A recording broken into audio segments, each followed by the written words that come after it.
আল্লাহ নবী সাল্লাল্লাহু আলাইহি ওয়াসাল্লাম ছেলেটিকে বলছে, তুমি ভালো কাজ করে জান্নাত যেতে চাও, তুমি কখনো শিরিক করে দিও না। শিরিক কাকে বলে? আল্লাহর যে ক্ষমতা আছে এই ক্ষমতা অন্য দ্বিতীয় কারোর আছে এটা মনে করা কি শিরক। আল্লাহর যে ক্ষমতা আছে এই ক্ষমতা অন্য কারো আছে এটা মনে করা শিরক। আমাদের পাড়ার অনেক বাচ্চা মেয়েরা, শিশু যারা এই 1.5 বছর বা 1 বছর 6 মাস বয়স, দেখবেন আমাদের মায়েরা ওই হাঁড়ির তলার কালি আর সরিষার তেল নিয়ে এরকম টিপ দেয়, দেয় না? কালো টিপ দেয়। আর ও শাশুড়ি আবার বৌমাকে জোর করে বলে, বৌমা টিপ না দিয়ে যেন বাইরে বার করো না, তাহলে নজর লেগে যাবে, আর টিপ দিয়ে যদি বাইরে বার করো তাহলে আমার পোতাকে আর কেউ ক্ষতি করতে পারবে না। এটা মনে মনে বলে না শাশুড়ির আগেকার দিনের মেয়েরা? এটা মনে করা শিরক। ও তো হাঁড়ির তলার কালি, ও তোমার পোতার উপকার ক্ষতি কি করতে পারে? কিছু করতে পারে? পারে না, কিছুই করতে পারে না। আমাদের কিছু যুবক ছেলেরা হাতে আংটি ব্যবহার করে, 4টে আংটি 4 রকম পাথর দেওয়া থাকে, বলছে এটা প্রেম ভালোবাসার জন্যে, এটা বইয়ের বাচ্চা হয় না বলে, আর এটা ভালোবাসা বাড়ানোর জন্যে, আর এটা রাতে ঘুম হয় না, ঘুমিয়ে ঘুমিয়ে ভয় খাই তাই। 4 রকমের 4টে আংটি অনেক ছেলেরা ব্যবহার করে না, করে কি করে না? হাতে আংটি, আংটি আপনি পড়তে পারেন, চাঁদির আংটি একটু আধটু পড়তে পারেন, তবে পাথর দিয়ে পড়বেন না। কারণ এটা ওলামাদের মত হচ্ছে যে পাথর দিয়ে পড়লে ওই পাথর অনেক সময় কল্যাণ অকল্যাণের একটা ব্যাপার এসে যায়, এই কারণে বিনা পাথরের আপনি ব্যবহার করবেন, কোনো সমস্যা নেই। যাই হোক, তা হযরত ওমরের নাম শুনেছেন? ওমর শুনেছেন? খুব দামি লোক, তাই না? পৃথিবীতে জান্নাত থেকে এসেছে ডাইরেক্ট, এরকম কোন জিনিস আপনার জানা আছে? আছে হাজরে আসওয়াদ, যেটা কাবাতে আছে। হাজি সাহেবরা ভালো জানেন, এক কোণাতে এরকম হাঁড়ির মুখ মতো করে রাখা আছে, হাজি সাহেবরা গিয়ে চুমু খায়। তবে আমাদের ইন্ডিয়ান হাজিরা খুব একটা চান্স পায় না, কারণ ইন্ডিয়ান হাজিরা চান্স খুব একটা পায় না বলতে এরা তো সব একেবারে বুড়ো বয়সে যায়, এরা ওখানে চান্স পাবে না। আমি গিয়েছিলাম 1.5-2 মাস আগে, আল্লাহু আকবার, আমি তো একটা জওয়ান লোক, হ্যাঁ, মানে ইথিওপিয়া, তানজানিয়া, জার্মানের লোক এমন শক্তি দেখাচ্ছে যে আমাকে মানে ঘুষি মেরে নাক মুখ ফাটিয়ে দিবে, এরকম একটা অবস্থা। কি বললাম বুঝলেন? আমাদের ইন্ডিয়ার লোক খুব একটা চান্স পায় না, যারা ইয়াং বয়সে যায় তারা চান্স পেতে পারে, আর আল্লাহ যাকে কবুল করবে সে পারবে ইনশাল্লাহ। আমিও খেয়ে এসেছি। হাজরে আসওয়াদ সম্পর্কে আল্লাহ নবী সাল্লাল্লাহু আলাইহি ওয়াসাল্লাম বলেছেন যে যখন ওই পাথরটা পৃথিবীতে পাঠানো হয় তখন দুধের থেকেও বেশি সাদা ছিল। বানি আদম চুমু খেয়ে খেয়ে খেয়ে খেয়ে তার পাপগুলোকে টেনে নিয়ে কয়লার মতো কালো হয়ে গেছে। হাজরে আসওয়াদ, কি বললাম বুঝলেন? হযরত ওমর ওই হাজরে আসওয়াদের সামনে দাঁড়িয়ে বলছে, হাজরে আসওয়াদ, তুমি একটা পাথর, তুমি মানুষের কোনো উপকার করতে পারো না, ক্ষতি করতে পারো না। আমি কোশ্চিন কালেও তোমাকে চুমু দিতাম না, শুধু আমি তোমাকে চুমু খাবো এই কারণে আল্লাহর নবী খেয়েছিলেন তাই। তার মানে জান্নাতের পাথরের ব্যাপারে হযরত ওমর বলছেন যে ওই পাথর মানুষের কোনো ভালো মন্দ করতে পারে না। তা তোমার অষ্টধাতু, নবম ধাতু, পঞ্চম ধাতু, ষষ্ঠম ধাতু তোমার কোনো কাজ করতে পারে? জান্নাতের পাথর যেখানে কাজ করতে পারে না, পৃথিবীর এই রকম পাহাড়িয়া অঞ্চলের বা সমুদ্রের পাথর দিয়ে আংটি তৈরি করে ওই আংটিতে কোনো কাজ হবে? হবে না। শিরক। 3 নম্বর হচ্ছে এই, অনেক যুবককে দেখতে পাওয়া যায় হাতে লাল সুতো পরে ঘুরছে, বলছে জিজ্ঞাসা যখন করতে যাচ্ছি সুতো কোথায় পেলি, বলছে আজমির শরীফের সুতো। তোমার আজমির শরীফের সুতো কি করে? আজমির শরীফে কি ঝুট মিল আছে? অত সুতো তৈরি হয় কোথায়? ওই তো হুগলির ঝুট মিলে তৈরি হয়, আর রং করে ওখানে চলে যায়, ওটা বরকতের সুতো হয়ে গেল। কোনো কাজ হবে? হবে? হবে না। তাবিজ কবচ মাদুলি আপনি যদি ব্যবহার করেন এটা কি শিরক। আল্লাহু আকবার।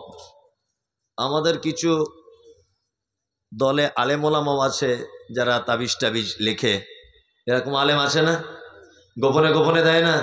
অনেক মসজিদের ইমাম সাহেব আছে, তাবিজ তো পাবলিকে লিখতে পারে না, পারে? কারা লেখে?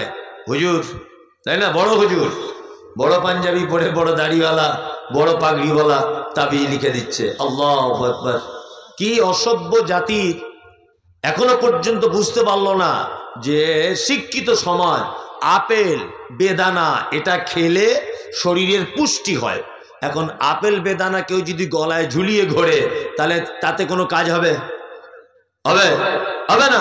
তা কোরআন মাজিদ পড়লে উপকার হবে, কোরআন মাজিদ গলায় ঝুলিয়ে নিলে কোনো উপকার হবে? হবে না। বিশ্ব নবী ছেলেটাকে বলছেন কি, তুমি যদি জান্নাত যেতে চাও শিরিক করতে যেও না।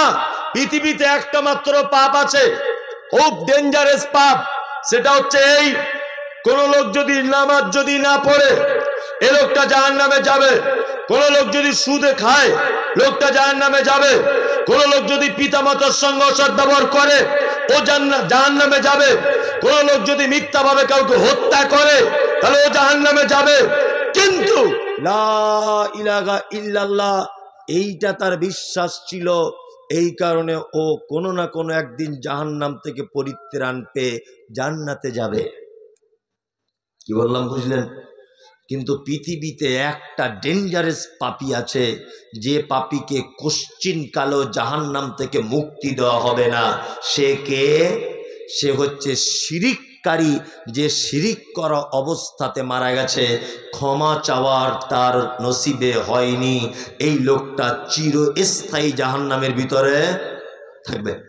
আল্লাহ তুমি আমাদেরকে শিরিক থেকে বাঁচার তৌফিক দান করো, আমিন। নাম্বার 3,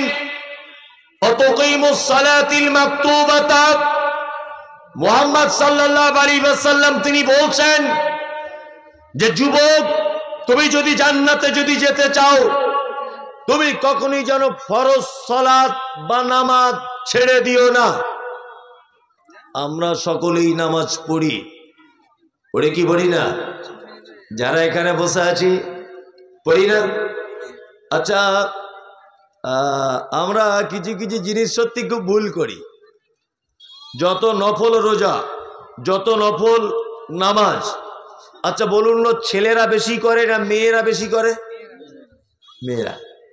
ওর বাপ মরে গিয়েছিল ওই দিনও রোজা, ওর দাদি জন্মদিন সেই দিনও রোজা, ওর বড় ছেলে হয়েছিল সেই দিনে রোজা। ওর রোজার শেষ নাই, ওর নফল রোজার নামাজে শেষ নাই। কিন্তু ওই মেয়েটাকে যদি বলেন, বুবু তুমি রাস্তা দিয়ে ঘুরছো, মাথায় কাপড় দাও, বোরকা পরে চলো, ওড়না টোড়না ঢেকে নিয়ে চলো, একটু পর্দা করো, ও শুনতে চায় না। শুনতে চায় না। পর্দা করা সুন্নত, নফল না ফরজ? ফরজ। ও নফল রোজা করে জান্নাত যেতে চায়, নফল রোজা রেখে জান্নাত যাবে, নফল নামাজ পড়ে জান্নাতে যেতে চায়, কিন্তু পর্দা ফরজ ওটা করতে চায় না, তাই না? তার মানে পাছা আগলা করে মাথায় টুপি দিলে যেমন মানায় ঠিক তেমন। এবার আপনাদেরকে একটা কথা বলি, যারা আমরা এখানে বসে আছি আজকে, আচ্ছা জলসাতে এসেছেন কেন? নেকি হবে তাই, নেকির লেগে, তাই না? তা আজকে এশার নামাজ পড়েছেন কজন আছেন? কজন? দেখছেন? তার মানে অনেক লোক আছে। জলসা শোনা এটা তো ফরজ নয়, ফরজ তাহলে ফরজ নয়, এইটাতে কনকনে শীতে বসে আছে, কিন্তু আজকে সারাদিনও নামাজই পড়েনি। অনেক হারাম করে এরকম আছে, কোথাও আত্মীয় মারা গেছে, জানাজা পড়তে যাচ্ছে, জোহরের পরে জানাজা হবে, আছে না?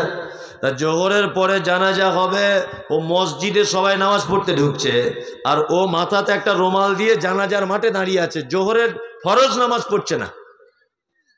এরকম লোক আপনাদের মালদাতে নেই? আপনাদের দিকেও আছে? ও জোহরের ফরজ নামাজ পড়ে না, ও জানাজার নামাজের জন্য দাঁড়িয়ে আছে। আছে এরকম লোক? আল্লাহ, কি আশ্চর্য ব্যাপার! আমরা এত বোকা যারা আমরা এখানে বসে আছি, আল্লাহ সুবহানাহু ওয়া তাআলা আমাদের জন্য নামাজ ফরজ সুন্নত না নফল? ফরজ, তাই না? সেই ফরজ কাজ বাদ দিয়ে একটা নফল ইবাদত বা এত রাত পর্যন্ত জলসা শুনতে হবে, এটা তো হাদিস কোরআনের একেবারে বিপক্ষের কাজ। তারপরেও মানুষ আমরা বসে আছি কিছু নেকি পাবো এই আশাতে। দেখুন, সব জায়গায় চালাকি চলবে, কিন্তু আল্লাহর সাথে চালাকি চলবে না। আমরা কিছু লোক নামাজ পড়ি, তবে আমাদের নামাজ পড়ার ঢং আলাদা, আলাদা না? কিছু লোক আমরা আছি যারা জোহরে যাই, আসরে যাই না, মগরিবে যাই, এশাতে যাই না, ফজরে শীতকালে ঘুম ভাঙে না। এরকম লোক আছে না? এরকম একটা নামাজি। আর একটা নামাজি কেমন আছে? আর একটা নামাজি আছে দেখতে পাবো শুধু জুম্মার দিনে যায়।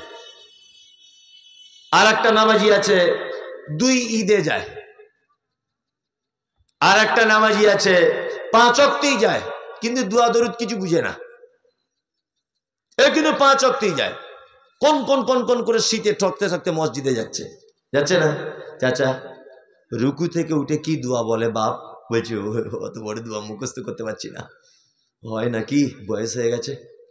বলছে দোয়া কুনুত একটু বলো। বলছে আস্তাগফিরুল্লাহ, ওটা তো আরো বড়, এ মুখস্থ হবে না। কানে কম শুনি, এখন চোখে কম দেখি। এরা 70 বছর বয়স হয়ে গেল, আর দোয়া মুখস্থ করা সম্ভব? মৌলী সাহেব আপনি বলুন। আচ্ছা, যে লোকটা বলছে চোখে কম দেখি, কানে কম শুনি, ওই লোকটাকে 2 টাকা কম দিয়ে দেখবেন তো কোনো দোকানদার? ও ঠিক বুঝতে পেরে যাবে, বুঝতে পেরে যাবে না? ঠিক বুঝতে পেরে যাবে। 2, যে লোকটা বলছে দোয়া জানি না, ওই লোকটাও দেখবেন আবার বেতের নামাজে হাত তুলে করে না। রুকু থেকে উঠে চাচা কি দোয়া বলে? বলছে জানি না, কিন্তু দেখবেন ঠোঁট নাড়ছে, ঠোঁট নাড়ছে, নাড়ছে না? তার মানে বোঝা যাচ্ছে ও এমনি দুনিয়ার মানুষকে ঠকিয়ে ঠকিয়ে ওর সুখ মিটল না। ও এবার আল্লাহর সাথে ধোকা দিতে গেছে মসজিদে, যে ওইখানেও 2 নম্বরই দোয়া জানে না, ঠোঁট লাটছে। তুই দোয়া জানিস না তো চুপ করে থাকবি, তাই না? তুই যখন নিজে যখন বলছিস যে আমি দোয়া জানি না, তাহলে তোমাকে চুপ থাকা লাগবে। কিন্তু দেখবেন প্রত্যেক জায়গায় তো চালিয়ে যাচ্ছে, ঠোঁট চালিয়ে যাচ্ছে না? এ আর এক ধোকাবাজ। আমার সত্যি এগুলো অবাক হয়ে আমি, এ জাতি কি করে পরিত্রাণ পাবে? যে জাতির একটা জলসাতে 22 কুইন্টাল জিলাপি বিক্রি হয়, অথচ বইয়ের দোকান লাগায়, বইয়ের দোকানদারের কাছে 4টেও বাংলা কোরআন আর দুয়ার বই বিক্রি হয় না, অথচ 50 কুইন্টাল জিলাপি বিক্রি হয়ে যায়। এ জাতির পরিত্রাণ পাবে? হ্যাঁ? আচ্ছা, আপনি যদি আজকে একটা ভালো দুয়ার বই বাড়িতে কিনে নিয়ে যদি পড়তেন, বছরে যদি 2টো দুয়া মুখস্থ পারতেন, তবুও তো বলতাম যে বছরে 2টো মুখস্থ হয়েছে, বলা যেত কি যেত না? আপনি যদি পড়তেন নাও বা পারেন, নাতিপুতি বাড়ি যারা আছে তাদেরকে যদি বলেন যে আমাকে 2টো দুয়া বলে বলে দে, 20 বার বল, আমি একটু মুখস্থ করি, তা সম্ভব কি সম্ভব নয়? অন্ধ কোরআনের হাফেজ আছে, দেখেছে? অন্ধরা, তারা তো পড়তে জানে না, তারা কি করে পারে? আপনি মনে করুন আপনি অন্ধ। আবার কিছু লোক আছে সেজদায় যখন যাবে, পা দুটোকে এইভাবে রাখতে হবে জমা করে, তাই না? পা দুটো এইভাবে রাখতে হবে। ও এরকম ফাঁক করে রেখেছে পা। তা যদি কেউ জানলেওয়ালা লোক বলে দিতে যাচ্ছে চাচা পাগুলি এরকম করো, তো ও আবার রাগ দেখিয়ে বলছে তুই তোরটা কর, আমি আমার কবরে যাব, তুই তোর কবরে যাবি। বেশি ফাটার ফাটার করে বকিস না, এরকম রাগ দেখায় না? ভুল ধরলেও বিপদ, মানে 440 ভোল্টেজ ওর অটোমেটিক, আর ভুলও ধরা যাবে না।